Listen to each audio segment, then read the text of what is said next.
आप सरस खोजऊं कहाँ जाई, मेरे जैसा और तो कोई होगा नहीं, इसलिए हम खुद ही आपके यहाँ चल के आएंगे। जो वरुनाथ चतुर नृप मांगा, सोई कृपाल मोयति प्रिय लागा। कहा जाता है कि भगवान से दुनिया के कंकड़ पत्थर नहीं, भगवान से भगवान को ही मांगनी। आज राजा मनु ने परमात्मा से परमात्मा को मांग लिया। आप पूजा में बैठते हैं, पता नहीं क्या मांगते हैं। भगवान की आराधना पूजा में आप बैठे हैं तो भगवान से भगवान को मांगे। कहिए भगवान हम जैसे तो आपके लिए बहुत हैं, लेकिन हमारे लिए तो बस आप ही हैं। देना चाहते तो बस आप हमारे बन जाओ, यही हम आपसे मांगते। तालियां बजी नहीं है, इसका मतलब बात समझ में नहीं आई। रामचरितमानस के अयोध्या कांड में चित्रकूट की कथा कही गई है, और बात उस समय की है जिस समय प्रभु राम चित्रकूट पहुंचे तो उनका दर्शन करने के लिए सिगरे ऋषि भी आए और देवता भी आए। देवताओं ने तो भगवान की कुटिया भी बनाई, ये सब वर्णन है रामायण।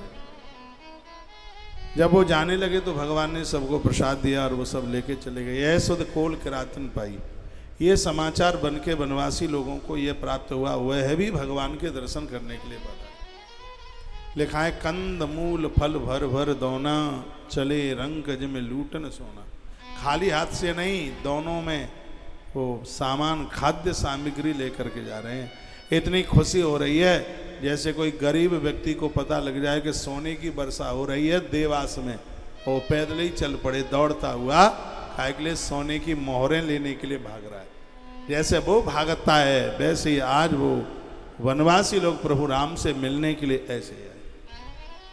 प्रभु के चरणों में प्रणाम किया। भगवान ने सबको अपने कंठ से लगाया, गले से लगाया। राम मुझे इसलिए बहुत अच्छे लगते हैं, मेरे परमात्मा ने जाति बिरादरी को सब एक तरफा करके गरीबों को, दीन दुखियारों को सबको अपने गले से लगाया। दशरथ में और राम में इतना ही तो अंतर है। दशरथ की राजनीति अट्टालिकाओं के ऊपर कलश के रूप में है, लेकिन प्रभु की राजनीति केवट के कमंडल से आरंभ होती है, एक गरीब के कमंडलू से शुरू होती है। इस देश का राजा अंतिम व्यक्ति तक जब पैदल पैदल चल के जाएगा, जब देश की राजनीति पैदल चलकर अंतिम व्यक्ति छोर पर अंतिम व्यक्ति तक पहुंचेगी, समझ लेना कि धरती पर पुनः उस दिन राम राज्य की स्थापना हो जाएगी। राम जैसा राजा राम जी से पहले नहीं हुआ, बाद में हो जाए तो राम जी की कृपा है।